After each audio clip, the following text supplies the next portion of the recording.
Avez-vous déjà entendu parler de Qwant? Cela fait un moment qu'on en parle, c'est un moteur de recherche français. Mesdames et messieurs, tricolore, cocorico et tout et tout. Le petit Qwant est né en 2013 avec pour objectif affiché de lutter contre le grand méchant Google. Qwant a toutes les qualités. Il est français. Il respecte la vie privée.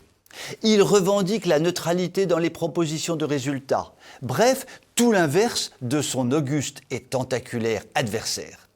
Il est tellement parfait qu'il fait partie de la liste des logiciels libres préconisés par l'État français dans le cadre de la modernisation globale de ses systèmes d'information. Ce serait tellement beau et émouvant une réussite pareille dans le domaine de la tech, comme on dit.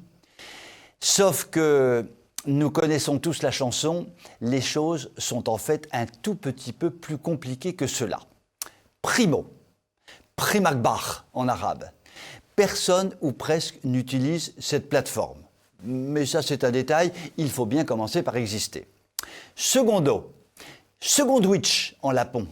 Cette plateforme est censée être différente de Google, mais son logo ressemble furieusement à celui du géant américain et sa page d'accueil y tout. En matière de différenciation, ça manque un peu d'imagination. Mais le problème de fond n'est pas là.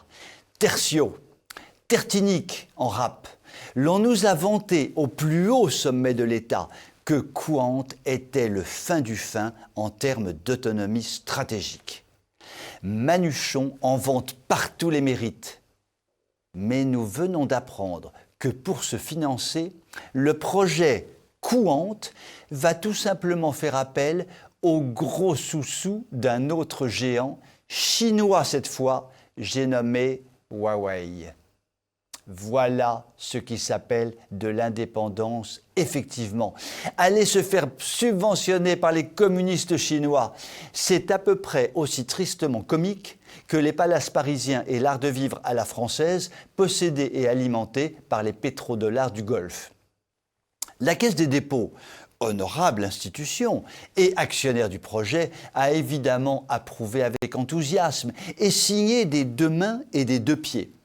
Quand on sait que non seulement la France, mais aussi la Commission européenne soutiennent Qwant, qu'elle voit comme le champion de demain pour défier Google et les États-Unis, et qu'elle confie cette tâche à des capitaux chinois, on n'ira pas s'étonner que la France et l'Europe partent en quenouille, en quenouillen, comme on dit à Pékin.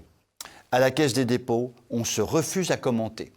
Heureusement que Google est bien renseigné sur cette sombre affaire et pour déstabiliser Qwant, nous informe régulièrement en se pourléchant les babines.